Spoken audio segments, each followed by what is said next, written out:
In May of 2023, the Brevard School Board passed a strict new student dress code policy.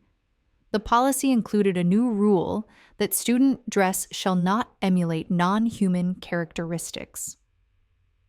This rule was in response to several unverified and unsubstantiated reports of furries being present in Brevard schools.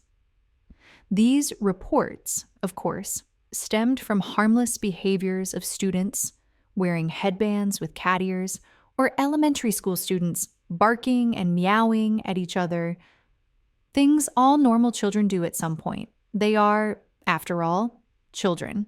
The creation of this new rule came after school board members Megan Wright and Matt Susan had deep discussion about furries during the May 9th, 2023 work session.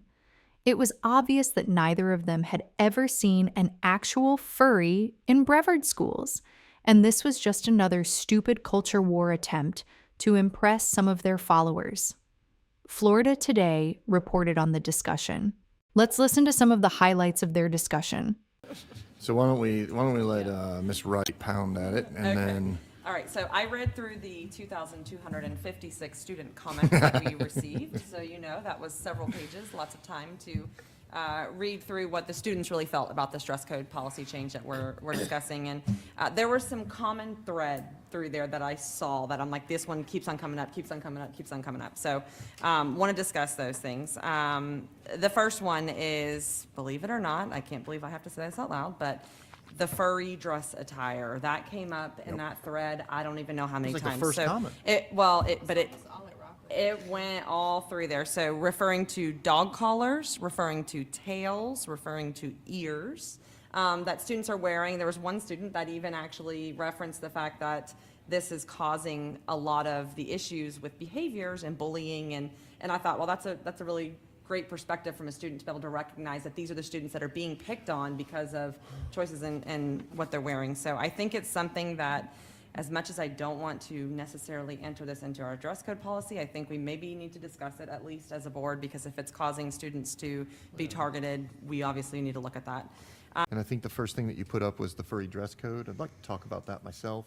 The reason is that this is like my daughter, who's the #1 lobbyist for elementary schools students in the county, consistently says, I'm tired of the furries. And I'm like, what are you talking about? Like, where is this?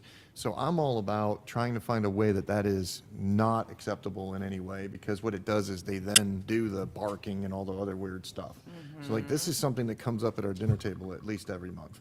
And so like, if there's a way that, I understand that your concern about it was them wearing something else, but like, at some point we've got to, curb that behavior. Is there, I mean, it already should not be allowed, right?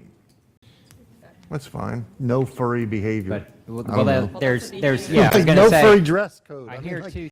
Fast forward to January 10th, 2026, and BPS held the inaugural school mascot Olympics at Vera High School, an event sponsored by school board chair Matt Susan and featuring students dressed up as furries against BPS policy.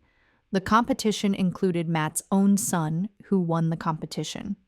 You can listen to Matt cheering on his son in this video.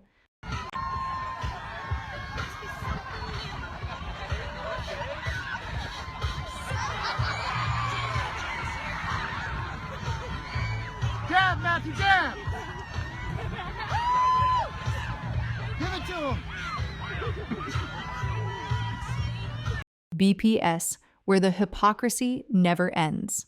Politics over students. Business over students. Brevard deserves better.